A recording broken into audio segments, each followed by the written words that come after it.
শিক্ষার আলো ইউটিউব চ্যানেলের পক্ষ থেকে প্রিয় শিক্ষার্থী বন্ধুরা তোমাদেরকে অনেক অনেক শুভেচ্ছা এবং সালাম। আসসালামু আলাইকুম ওয়া রাহমাতুল্লাহ। আশা করি তোমরা অনেক ভালো আছো। তো আজকে আমি আলোচনা করব তোমাদের দ্বিতীয় শ্রেণীর গণিত বইয়ের প্রথম অধ্যায় সংখ্যা। আজকে আমরা প্রথম অধ্যায়টা আলোচনা করব। দেখো বন্ধুরা, এখানে রয়েছে পড়ি ও কথায় লিখি।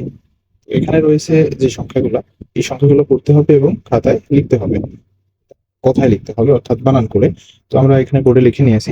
তো দেখো বন্ধুরা, এখানে লেখা রয়েছে কত? ১, ২, ৩, ৮। এর কিন্তু এই যে সংখ্যাগুলো এখানে লেখা রয়েছে আলাদা, আলাদা, এর কিন্তু একেকটা স্থানের একেকটা নাম আছে। তো এই নামটা হয়তো তোমাদের দ্বিতীয় ক্লাসে আলোচনা করা হয়েছে। তো বন্ধুরা, আমরা আরেকটু তোমাদের সুবিধার্থে বোঝানোর চেষ্টাতে এই সংখ্যাগুলোর স্থানীয় মান আমরা এখানে লিখে দিচ্ছি যাতে বুঝতে সুবিধা হয় তোমাদের। এটা এই সংখ্যা যেটা, এটার নাম হলো একক। ক একক, এটা হলো একক স্থান। আর এটা হলো দশক। ক তালিবর্ষ ক, দশক। আর এটা হলো শতক, তালিবর্ষ ত ক, শতক। আর এটা হলো হাজার, হাজার। তো এটা হলো এটার মান, এই সংখ্যাগুলোর মান। তো এই মানগুলো জানা থাকলে কিন্তু তোমরা এটা সহজেই এই কথা এখানে লিখতে পারো। তো আমাদের কিন্তু এই সংখ্যার যে মানগুলো লিখতে হলে অবশ্যই এই বাম দিক থেকে লিখতে হবে। তো এই বামে রয়েছে কত? ১। তার জন্য আমরা ১ নিলাম। ক ১। এটা কত ঘরের মান? এটা হলো হাজারের ঘরের মান, এই জন্য আমরা হাজার লিখব। তাহলে এখানে কত দাঁড়ালো? ১,০০০। এটা কিসের মান? ২টা হলো এই এখানে ২ রয়েছে তার জন্য ২ লিখলাম। এটা এই স্থানের মানের নাম কি? শতক। তাহলে আমরা শত লিখবো। তাহলে এবার শত। তাহলে ১,২০০। এই যে দশকের ঘরে যে দুইটা আছে, এই দুইটা মিলে কত? ৩৮। তাহলে আমরা এখানে ৩৮ লিখে দিব। সরে আ ক, রশ্মি, তাহলে ৩৮। তো বন্ধুরা, এটা কিন্তু খুব সহজেই হয়ে গেল। তো আমরা ২ নম্বর অঙ্কে আসবো। তো বন্ধুরা, এটা এই মান কিন্তু আমরা এখানে যেরকম আলোচনা করেছি এরকম সবটি মান। এটা হলো এককের মান, এটা দশক, এটা শতক, এটা হাজার। তাহলে হাজারের ঘরে আছে কত? ২। তাহলে আমরা এখানে ২ লিখবো। এটা যেহেতু হাজারের মান সেই জন্য হাজার, হাজার। আর এটা হলো শতক, এটা এই শতকের ঘরে কত? ৮। তাহলে আমরা এখানে ৮ লিখবো। শতকের ঘরের জন্য শত। আর এখানে এই দুই সংখ্যা মিলে কত? ১৫। দশকের ঘর এককের ঘর দুইটা মিলে এটা কিন্তু লিখতে হবে। তো এই দশক শতক মিলে, দশক আর একক এই দুইটা ঘর মিলে হয় আমাদের ১৫। তাহলে ১৫ লিখবো। ক কিন্তু নয়কার র, ১৫। তো এটা কিন্তু সহজেই হয়ে গেল। তো বন্ধুরা, এই যে সংখ্যা ৩ নম্বর এখানে দেখতে পাচ্ছ, ৩ নম্বরে কিন্তু এই সবগুলোর মান রয়েছে যেটা ১ নম্বরে আমরা আলোচনা করেছি। তো সেম এখানে এটা হলো একক, এটা দশক, এটা শতক, এটা হাজার। হাজারের ঘরে ৩ রয়েছে, এজন্য আমরা ৩টা আগে লিখবো। সিদ্ধান্ত ৩। এই হাজারের জন্য হাজার, হাজার। এককের ঘর এই হাজারের ঘরে আসলো কি? মানে শতক। তাহলে শতকের ঘরে আছে কত? ১। আমরা এই জন্য ১ লিখবো। এরপর ১। আর শতকের ঘরের জন্য শত লিখবো। তাহলে এবার শত। তো তারপরে রয়েছে এই দশক আর এককের ঘর দুইটা মিলে হবে কত? ১১। এই জন্য এ বা একা এবং ১১। তো আশা করি এই ৩টা তোমরা বুঝতে পেরেছো। তো বন্ধুরা, এখন আমরা ৪ নাম্বারটা আলোচনা করব। তো ৪ নাম্বার অঙ্কে আমরা যেরকম ১ নাম্বারটা বোঝাই দিয়েছি তোমাদের যে একক, দশক, শতক, হাজার। তো এখানেও সেম একক, দশক, শতক, হাজার। এই হাজারের ঘর থেকে আমরা লেখা শুরু করব। তো হাজারের ঘরে আছে কত? ৪। এই জন্য ৪, ৪ × ৪। আর হাজার যেহেতু এটা হাজারের ঘরের জন্য আমরা এরপরে কি লিখবো? সংখ্যার পরে হাজার।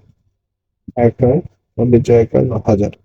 তারপরে আমাদের কিসের ঘর? শতকের ঘর। শতকের ঘরে আছে কত? ৩। তাহলে সংখ্যাটা আমরা লিখবো ৩, তয়সী দন্তন্য ৩।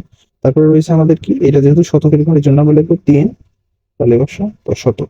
আর এইটা দশক, একক দুইটা ঘর মিলে একসাথে উচ্চারণ হবে। তাহলে কত হয়? ৩৫। তাহলে ওই চন্দ্র মন্ডল, তাহলে রশ্মি, তাহলে এবার ৩৫।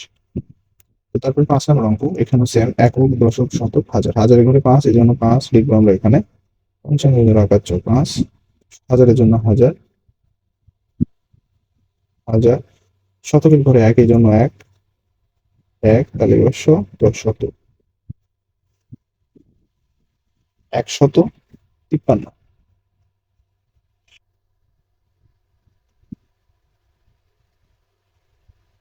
৫৩। তো এই কথার যে অঙ্কগুলো আমরা লেখা ছিল অঙ্কে, আমি লিখছি কথায়। এগুলো অঙ্ক ১ নাম্বার থেকে এই ৫ নাম্বার অব্দি আমরা আলোচনা করলাম। তো বন্ধুরা, এখন আমরা এই অঙ্কে লিখবো। এখানে রয়েছে কথায়, আমরা লিখবো অঙ্কে। তো অঙ্ক অঙ্ক লেখাটাও একদম সহজ, বুঝিয়ে দিলে একদম বুঝবা। তো ক্লাসটা তো ভিডিওটি অবশ্যই না টেনে শুরু থেকে শেষ অবধি দেখার চেষ্টা করুন বন্ধুরা। তো বন্ধুরা এখন আমরা এই অঙ্কে লিখো এই 1 নাম্বার থেকে 4 নাম্বার অবধি সমাধান করার চেষ্টা করব। তো এখানে রয়েছে 1 নম্বরে 1135, 2 নম্বরে আছে 3979, 3 নম্বরে আছে 7869, 4 আছে 9101। তো আমরা অঙ্কগুলো এখানে তুলে নিয়েছি আগে। তো এখানে আমরা 1 নাম্বারটা আগে ক্লিয়ার করব। 1 নাম্বারটা আছে 1135।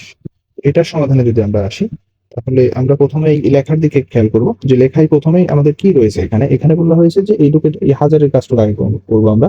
তো এখানে কত হাজার বলা হয়েছে? 1000। তো 1000 যেহেতু বলা রয়েছে তার জন্য আমরা 1 লিখে নেব এখানে।